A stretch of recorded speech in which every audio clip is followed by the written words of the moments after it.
ನಮಸ್ಕಾರ. ಪುಷ್ಪ ಶೆಟ್ಟಿಸ್ ಕುಕಿಂಗ್ ಡೈರಿಗೆ ಸ್ವಾಗತ. ನಾನಿವತ್ತು ಸೋಯಾ ಚಂಕ್ಸ್ ಪಲಾವನ್ನ ಮಾಡ್ತಾ ಇದ್ದೀನಿ. ಅದಕ್ಕೆ ನಾನಿಲ್ಲಿ 1 ಕಪ್ ಸೋಯಾ ಚಂಕ್ಸ್ ಅನ್ನ ತಗೊಂಡಿದ್ದೀನಿ. ಇದನ್ನ ಬಿಸಿ ನೀರಲ್ಲಿ ಒಂದು 15 ನಿಮಿಷ ನೆನೆಯಕ್ ಬಿಡೋಣ. ಅಷ್ಟರಲ್ಲಿ ಅಕ್ಕಿನ ರೆಡಿ ಮಾಡ್ಕೊಳ್ಳೋಣ. ನಾವೀಗ 1.5 ಕಪ್ನಷ್ಟು ಬಾಸುಮತಿ ರೈಸ್ ಅನ್ನ ತಗೊಂಡಿದ್ದೀನಿ. 4 ಬಾರಿ ಅದರ ಸ್ಟಾರ್ಚ್ ಹೋಗೋ ತನಕ ವಾಶ್ ಮಾಡಿ ತಗೊಂಡ್ ಬಂದಿದ್ದೀನಿ. ಇದೊಂದು 20 ನಿಮಿಷ ನೆನಿಲಿ.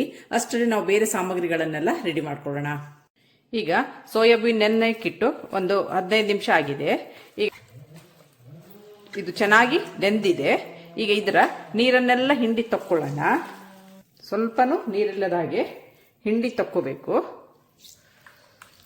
ನೋಡಿ, ಈಗ ನೆನೆಸಿದಂಥ ಸೋಯಾಬೀನನ್ನ ಎಲ್ಲ ಕ್ಲೀನ್ ಆಗಿ ನೀರನ್ನ ಹಿಂಡಿ ತಗೊಂಡು ಬಂದಿದ್ದೀನಿ. ಚೆನ್ನಾಗಿ ನೆಂದಿದೆ. ಇದು ಸೋಯಾಬೀನನ್ನ ಒಂದು ಬೌಲಿಗೆ ಹಾಕ್ತಾ ಇದ್ದೀನಿ ನಾನು. ಇದನ್ನೀಗ ಮ್ಯಾರಿನೇಷನ್ ಮಾಡ್ಕೋಬೇಕು.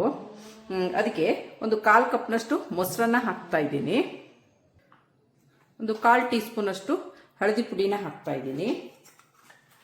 1 ಟೀ ಸ್ಪೂನ್ ಅಷ್ಟು ಚಿಲ್ಲಿ ಪೌಡರ್ನ ಹಾಕ್ತಾ ಇದ್ದೀನಿ.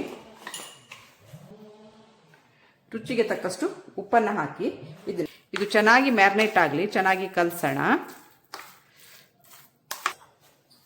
ಇದನ್ನೀಗ ಒಂದು ಸೈಡಿಗೆ ಇಡೋಣ.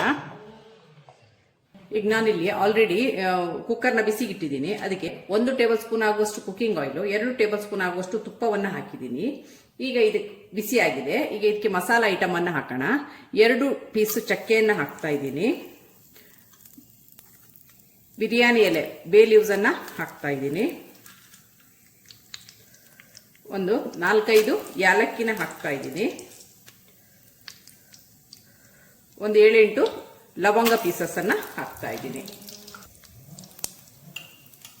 ಹಾಗೂ ಒಂದು ಅರ್ಧ ಟೀ ಸ್ಪೂನ್ ಆಗುವಷ್ಟು ಜೀರಿಗೆಯನ್ನ ಸೇರಿಸ್ತಾ ಇದ್ದೀನಿ. ಈಗ ಇದನ್ನು ಚೆನ್ನಾಗಿ ಒಮ್ಮೆ ಹೊರ್ಕೊಳ್ಳೋಣ.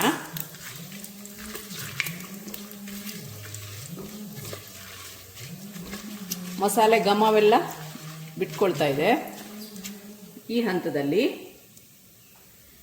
2 ಮೀಡಿಯಂ ಈರುಳ್ಳಿನ ನಾನು ಸಣ್ಣಗೆ ಹೆಚ್ಚಿಟ್ಕೊಂಡಿದ್ದೀನಿ. ಈ ಹೆಚ್ಚಿಟ್ಕೊಂಡಂತ ಈರುಳ್ಳಿನ ಹಾಕ್ತಾ ಇದ್ದೀನಿ.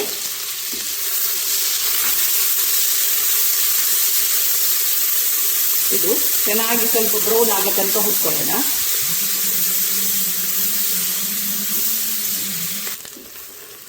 ಈರುಳ್ಳಿ ಸ್ವಲ್ಪ ಹುರಿದಾಗ್ತಾ ಬಂದಿದೆ. ಈಗ ಒಂದು 3 ಗ್ರೀನ್ ಚಿಲ್ಲಿಯನ್ನ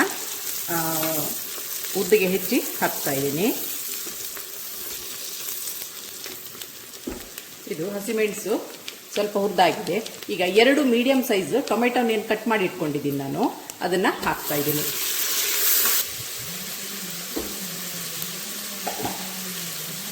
ಟೊಮೆಟೊ ಬೇಗ ಸಾಫ್ಟ್ ಆಗಲಿಕ್ಕೆ ಸ್ವಲ್ಪ ಒಂದು 1/4 ಟೀ ಸ್ಪೂನ್ ಅಷ್ಟು ಉಪ್ಪನ್ನು ಸೇರಿಸಿದ್ದೀನಿ. ಇದು ಹಾಕೋದ್ರಿಂದ ಟೊಮೆಟೊ ಬೇಗ ಸಾಫ್ಟ್ ಆಗುತ್ತೆ. ಇದು ಚೆನ್ನಾಗಿ ಹುರ್ಕೊಳ್ಳೋಣ.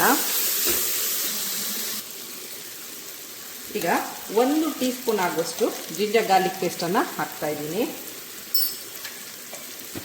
ಇದು ಹಸಿ ವಾಸನೆ ಹೋಗೋ ತನಕ ಚೆನ್ನಾಗಿ ಹುರ್ಕೊಳ್ಳೋಣ.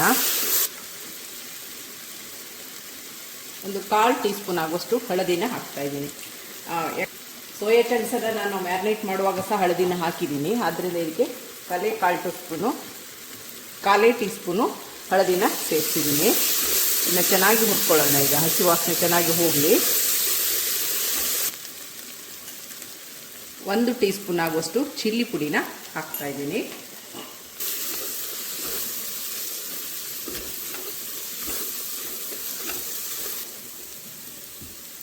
ಈಗ ಇದು ನೋಡಿ, ಮಸಾಲೆಯಲ್ಲಿ ಎಣ್ಣೆ ಎಲ್ಲ ಸೈಡಿಗೆ ಬಿಟ್ಟು ಬರ್ತಾ ಇದೆ.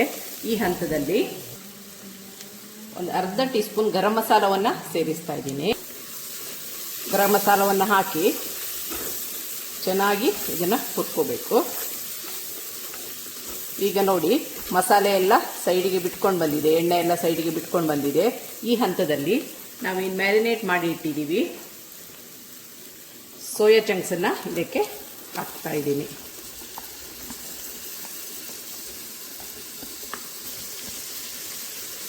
ಇದು ಚೆನ್ನಾಗಿ ಇದರಲ್ಲಿ ಹುರ್ಕೊಳ್ಳೋಣ.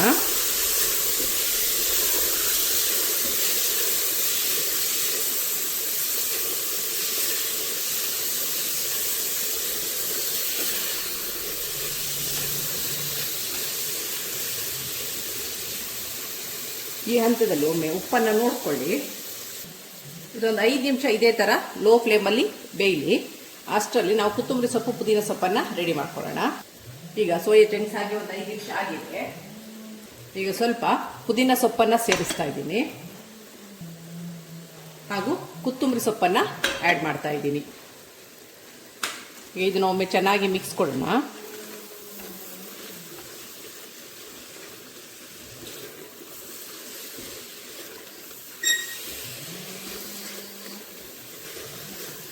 ಮಸಾಲೆ ಚೆನ್ನಾಗಿ ಮಿಕ್ಸ್ ಆಗಿ ಸೋಯಾ ಚಂಕ್ಸ್ನೊಟ್ಟಿಗೆ ಎಣ್ಣೆ ಎಲ್ಲ ಸೈಡಿಗೆ ಬಿಟ್ಕೊಂಡು ಬರ್ತಾ ಇದೆ. ಉಪ್ಪನ್ನೊಮ್ಮೆ ನೋಡ್ಕೊಳ್ಳಿ. ಇಲ್ಲಿ ಸ್ವಲ್ಪ ಉಪ್ಪು ಕಮ್ಮಿ ಕಾಣ್ತಾ ಇದೆ. ನಾನು ರುಚಿಗೆ ತಕ್ಕಷ್ಟು ಉಪ್ಪನ್ನು ಹಾಕ್ತಾ ಇದ್ದೀನಿ. ಈಗ ನಾವೇನು ನೆನೆಸಿಟ್ಟಿದ್ದೀವಿ ಅಕ್ಕಿಯನ್ನು ಇದಕ್ಕೆ ಸೇರಿಸ್ತಾ ಇದ್ದೀನಿ. ಒಮ್ಮೆ ಇದನ್ನು ಚೆನ್ನಾಗಿ ಮಿಕ್ಸ್ ಕೊಡಿ.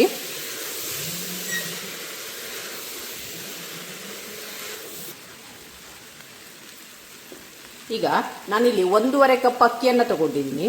ಅದಕ್ಕೆ ಅದೇ ಕಪ್ನಲ್ಲಿ ಒಂದು 2.25 ಕಪ್ನಷ್ಟು ನೀರನ್ನು ಸೇರಿಸ್ತಾ ಇದ್ದೀನಿ. 1.5 ಕಪ್ಪಿಗೆ ಅಕ್ಕಿಗೆ ಸುಮಾರು ಒಂದು 2.25 ಕಪ್ನಷ್ಟು ನೀರನ್ನು ಸೇರಿಸ್ಕೋಬೇಕು. ಈಗ ಇದನ್ನು ನಾನು ನೀರನ್ನು ಹಾಕಿದ್ದೀನಿ.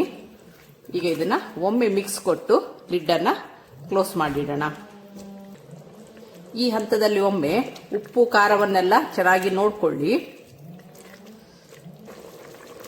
ವೀಕ್ಷಕರೇ, ಇದಾಗಿರುತ್ತೆ ಇವತ್ತಿನ ನನ್ನ ಡೈರಿ ರೆಸಿಪಿ. ನಿಮಗೆ ನನ್ನ ಈ ರೆಸಿಪಿ ಇಷ್ಟವಾದಲ್ಲಿ ಪುಷ್ಪಾ ಶೆಟ್ಟಿಸ್ ಕುಕಿಂಗ್ ಡೈರಿ ಇದಕ್ಕೆ ಒಂದು ಲೈಕ್ ಕೊಡಿ, ಶೇರ್ ಮಾಡಿ, ಕಮೆಂಟ್ ಮಾಡಿ. ಸಬ್ಸ್ಕ್ರೈಬ್ ಆಗಿಲ್ಲ ಅಂದರೆ ಸಬ್ಸ್ಕ್ರೈಬ್ ಆಗಿ ಹಾಗೂ ನಿಮ್ಮ ಫ್ಯಾಮಿಲಿ ಮತ್ತು ಫ್ರೆಂಡ್ಸ್ಗಳ ಜೊತೆನೂ ಹಂಚಿಕೊಳ್ಳಿ. Thanks for watching. ಈಗ ಲಿಡ್ಡನ್ನು ಮುಚ್ಚಿಡೋಣ. ಇದು 1 ವಿಸಿಲ್ ಬಂದರೆ ಸಾಕು. ಕುಕ್ಕರ್ ತಣ್ಣಗಾಗಿದೆ. ಈಗ ಇದನ್ನ ಓಪನ್ ಮಾಡಿ ನೋಡೋಣ ಹೇಗೆ ಬಂದಿದೆ ಅಂತ.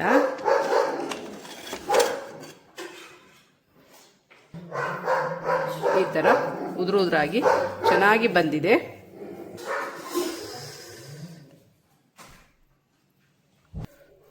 ಇದನ್ನು ಒಂದು ಬೌಲಿಗೆ ಟ್ರಾನ್ಸ್ಫರ್ ಮಾಡೋಣ. ಈಗ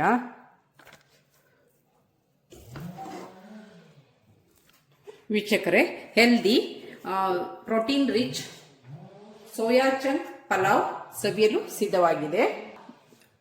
ಪ್ರೋಟೀನ್ ಬೇಸ್ಡ್ ರೈಸ್ ತಿನ್ನೋರಿಗೆ ಇದೊಂದು ಒಳ್ಳೆಯ ರೆಸಿಪಿ ಅಂತಾನೆ ಹೇಳ್ಬೋದು.